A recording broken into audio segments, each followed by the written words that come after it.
المرة اللي فاتت خدتكم معايا باريس. المرة دي هاخدكم مكان تاني خالص، ساو باولو في البرازيل. لسه صاحي من النوم برضو، خليكم معايا. جهزت الفطار بتاعي، خدت شاور، حلقت دقني، وهنا كنت بجهز بلبس اليونيفورم بتاعي، وبعد كده هاخد عربيتي واروح على المطار.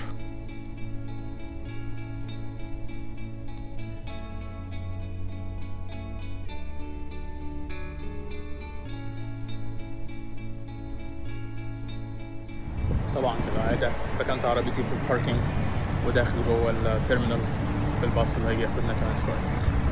اشوفكم جوه بقى. طبعا خلاص دخلت التيرمينال جوه، وهعمل زي المرة اللي فاتت بالظبط. هنروح الكرو روم، نعمل البريفنج بتاعنا، نتجمع كلنا ككرو، بعد كده نروح على الطيارة كلنا مع بعض. وصلت الكرو روم، هنزل تحت، بنطبع كل الأوراق هنا زي ما عرفنا، بنعمل البريفنجز بتاعتنا، نطلع على الطيارة. بعد كده هنا كنت بعمل interior inspection، اتأكد ان كل حاجة جوه الطيارة كويسة، كل حاجات الطوارئ موجودة، وشوية حاجات تاني بنعملها. نفس الكلام بنعمل كده من بره الطيارة برضو، وفلايت ديك او من كاميرا القيادة. مكنتش هطير المرة دي لان كان في طيار تحت التدريب هيطير مع المدرب بتاعه، فكنت انا والطيار التاني هناخد بريك في الاول. زي ما انتوا شايفين كنت بتعشى بستريح شوية، بعد كده هنستلم الطيارة في النص. هنا كنا خدنا الطيارة منهم خلاص، كان الساعة تقريبا 4 الفجر، كان الشمس ابتدت تطلع، فكان الفيو حلو جدا. طبعا بناخد الطيارة في الكروز، فكل حاجة بتبقى هادية جدا. الصبح هنا كان طلع خلاص، ولو لاحظتوا هتلاقوني مش لابس اليونيفورم. في الكروز مش بنلبس اليونيفورم، في الرحلات الطويلة دي بيبقى اليونيفورم متعلق ورا، وبنلبسه حوالي ساعة قبل اللاندنج.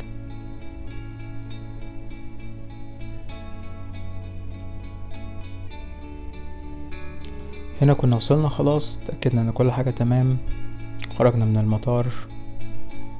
كالعادة الباص مستنينا برا هياخدنا ويودينا الأوتيل. المرة دي السواقة طويلة شوية، حوالي ساعة ونص، لكن بنلاقي حاجة نعملها فمش بتبقى ملل خالص.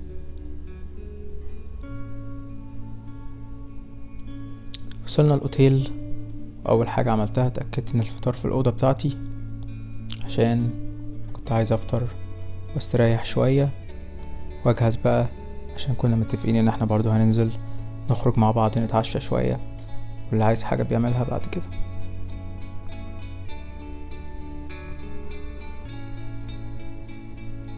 طبعا سان باولو جميلة جدا، بس مش امان قوي، فنبقى واخدين حذرنا شوية.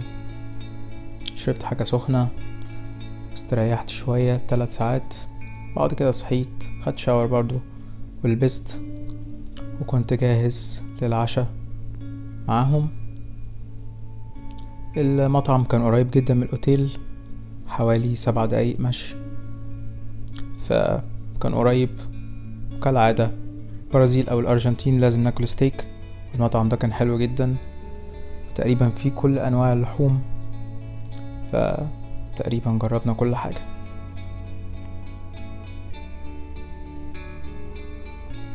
رجعت الأوتيل ونزلت الجيم، اتمرنت شوية، بعد كده كنت هنام واجهز لتاني يوم لأن الجو كان حلو.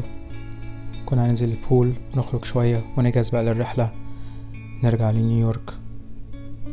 فاللي مش متابعنا على الانستجرام بنزل كل حاجة في يومي من الطيارة وكل حاجة، فتابعوني هناك، طيار مجدي علي أو بايلوت مجدي علي. باي باي.